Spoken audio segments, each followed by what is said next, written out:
We shall be telling you about what is the latest in the cinemas and theatre segment a little bit later. But for now, it's only fair that we dwell into the conversation of the IEBC reconstitution.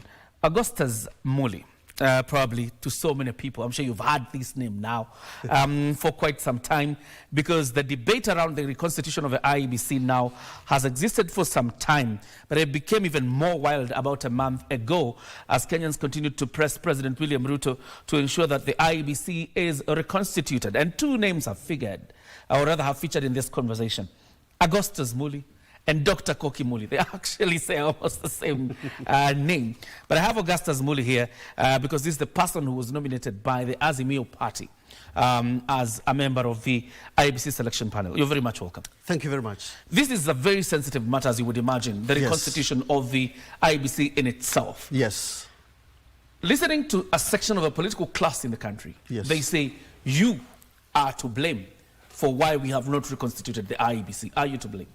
I am not to blame. Okay. I am completely blameless in this. And I want to clarify something you said. Yes. I was not nominated by Azimio. You are elected. I was elected. Okay. Now, let me take you back to how this came about. Yes.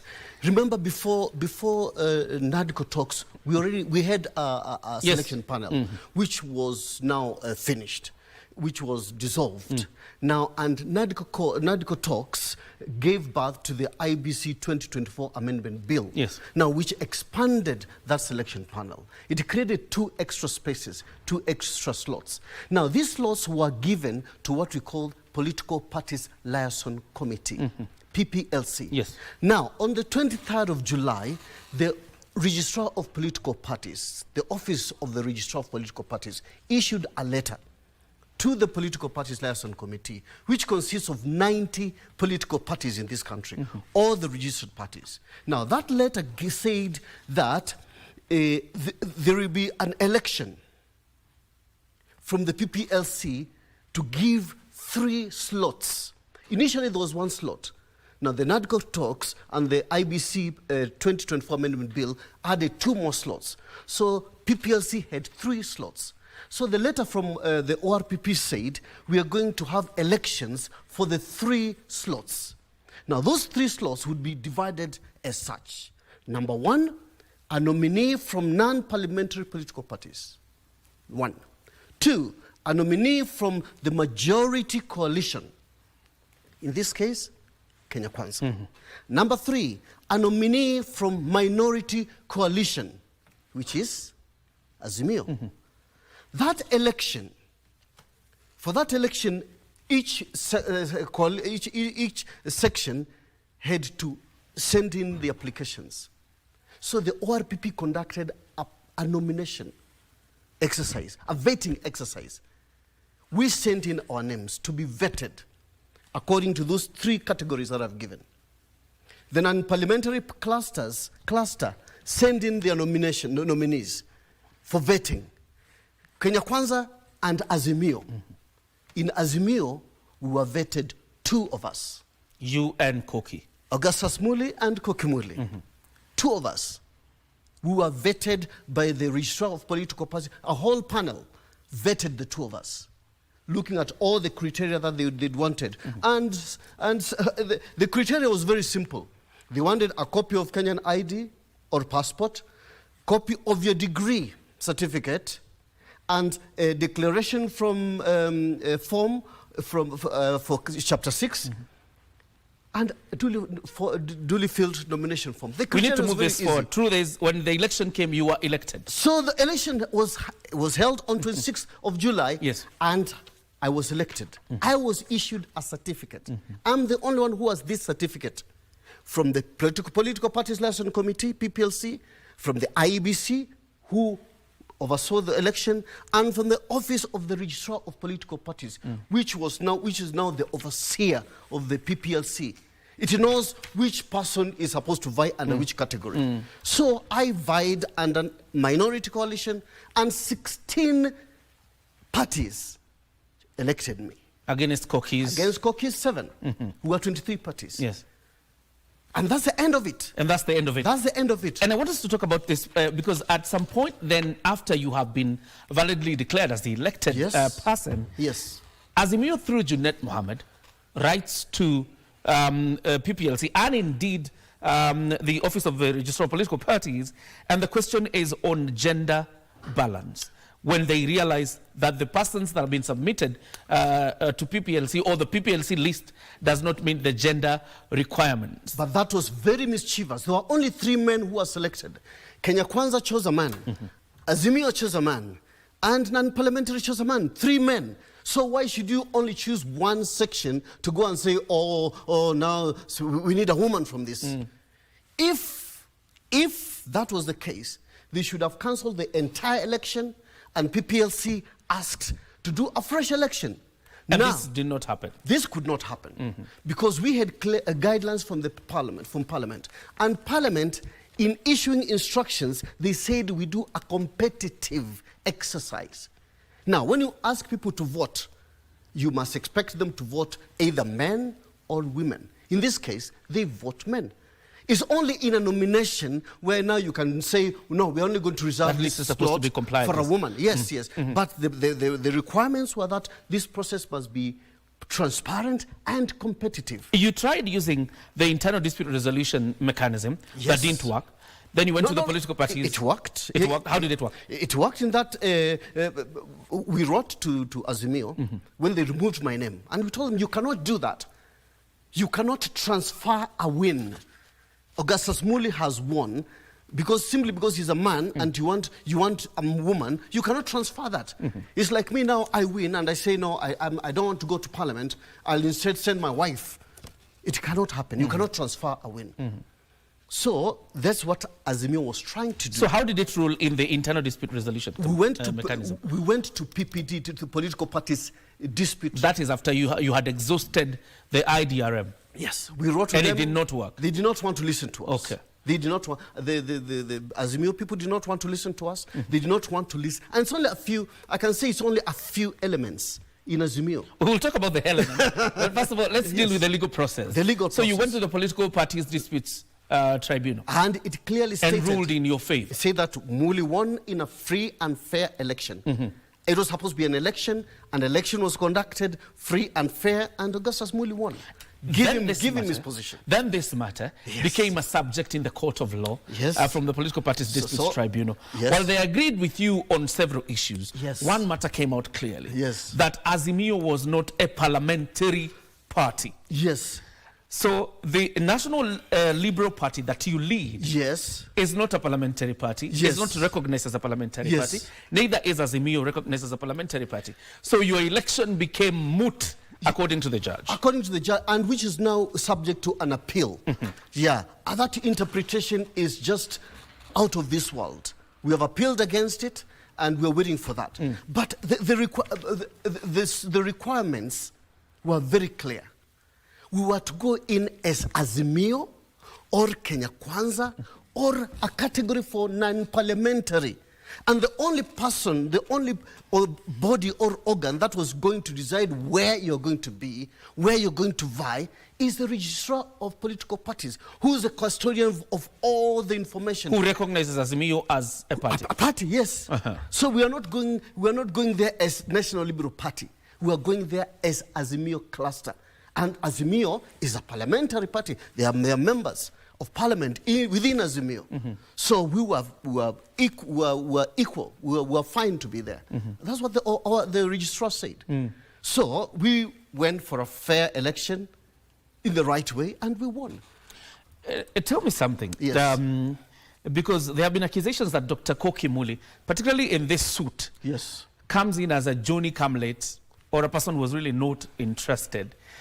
Was that your view by the time you were taking this matter to the political parties disputes tribunal? No. She actively took part in an election. She was nominated by her own party, the Wiper Party. She went through the nomination process through the party. I went through my nomination process through my party. We met for an election. I'm saying her becoming a petitioner in this matter. Yes, that you know, in this country you are allowed to, you know, to present anything to the court. So she went and said that she was mentioned in the PPDT and she needed to be enjoined, and so she went ahead. At the heart of this matter, Augustus, is your branding by Wiper leader Kalonzo Musyoka as a stooge of President William Ruto, who intends to achieve certain means by the end of the IEBC selection process. Are you President Ruto's stooge? I am not. And I find this very mischievous of the Wiper party leader to say. Because he presented a candidate, and that candidate was rejected by a majority of Azimio. Simply because he's a leader, a main leader in Azimio, does not make him have complete say and say, no, I didn't want Augustus Muli, I wanted Koki Muli, which is exactly what's happening. And then finding all sorts of excuses. Oh, this person, how can he come and defeat me? He must be supported by, he must be a proxy of the government. How mischievous. I want to understand something, because this argument is quite an interesting one. Yes. At the initial stages, what is being advanced is that it is a gender issue. That is why your name needs to be removed. No. I'm saying that is that's the argument Azimio made when they wrote to the Parliamentary Service Commission, right? Yes. That it was because of gender that your name was being removed. Yes. I also want to understand where this argument of you being President Ruto's stooge comes from. Can you imagine? This is all mischievous. When this issue of gender came in, that's why they objected in the first place. It was, these are seasoned politicians. There is no way you can transfer a win, an election win. I won in an election. You can't just say because this is a woman, no, we need to transfer that win. If they didn't want me there, they would have immediately appealed against that election. Up to now, nobody has challenged this election. And even the High Court said that I won fairly. Free and fair. They agree. Only its interpretation on that they interpreted that. There is also the small fact, about the transpirations that have happened now in Azimio, because it keeps evolving into something else. Yes. Now ODM doesn't look like it's very interested in being in Azimio. Correct. Which reminds me that this letter was written by Junet Mohammed, who was the Secretary General of the Azimio outfit. So how is this dispute transpiring now? Because Kalonzo Musyoka appears to be, leading the Azimio outfit family. Yes. But the person who wrote this letter appears to be diverting away from the Azimio coalition. So do you still believe that you represent Azimio interests? Now, let me clarify that. Yes. I represent political parties liaison committee. From the minority party? From the minority, yes. It doesn't matter whether part of the minority is in government or part of the minority is in opposition. I represent that minority coalition. Finished. It should be as simple as that. And in fact, the people I report to will not actually be Azimio at first. I'll first report to the political party, the PPLC. So the issues that are in Azimio have got nothing to do with this position. Azimio should remain, with its part half in the government, half in opposition. It should remain like that. It's politics. But let political... So you acknowledge part of Azimio is in government? Of course it is. So when you're called President Ruto's stooge... That's very interesting, actually. Is that very interesting when Raila, who's the leader of Azimio, is in government? Couldn't that be said then? Yes. That you represent the part of Azimio that is in government? Now, if he had said that, then that would make sense. If he said that I represent the part... Which then would make you close or having, seem to be seen as representing probably the interests of the Kenya Kwanza No, I would still be in Azimio. I would still be in Azimio. When I was elected, there was no divide. There was no such divide. Yeah. When I was being elected, actually, there was no such divide. And I'm sure if that divide was there that time, I would be branded differently. Okay. I want you to elaborate. You've said Kalonzo's argument that your President Ruto's stooge is mischievous. Completely. Why do you say so? Because when I won, Azimio was solid at that time. There was no division at that time. We were all clearly in opposition. The reason why these 16 parties voted for me is because they felt that I represent their interests more than the other candidates. So do you believe Kalonzo has an interest in this matter? Of course he has an interest. And that's why he's pushing so much. He has clearly stated that he is a presidential candidate in 2027. And he wants people who are favorable to him. He wants the person who is in my place to be able to be to choose commissioners favorable to him. And that's why I've stood my ground. That's why I've said I am there to represent Azimio and to represent 16 political parties and the rest of Azimio, not an individual. All right. We need to put a close to this matter in less than a minute. Yes. Question is, what is the way forward now? Because we don't have a panel. This is a very sensitive matter. 2.5 years to the election, there is not even boundary review. So what is the way forward? Are you insisting that unless you're in the panel, we cannot form IEBC? No. We have sat and discussed, and the matter is actually very, very simple. This matter, John, I'm assuring, can end tomorrow. Not even after 2-3 weeks or a month. It can end tomorrow. With Wiper acknowledging that Augustus Muli won in a free and fair election. That only. And just removing their candidate who lost. Tomorrow, my name can be forwarded. We can have an IBC selection panel. We can start the process of choosing commissioners. Okay. As simple as that. All right. Thank you very much, Augustus Muli. And thank you for joining us tonight. We hope this matter can be resolved as quickly as possible so that the country moves on and starts to prepare for the next elections and what needs to be done. Augustus Muli is the party leader of the National Liberal Party, and he insists the valid candidate representing Azimio interests in the Political Parties Liaison Committee. Thank you very much. Thank you very much. Asante sana. Thank you. This is how we put a cap on the interview. Don't go too far. We're coming back with more news. But first, a commercial break.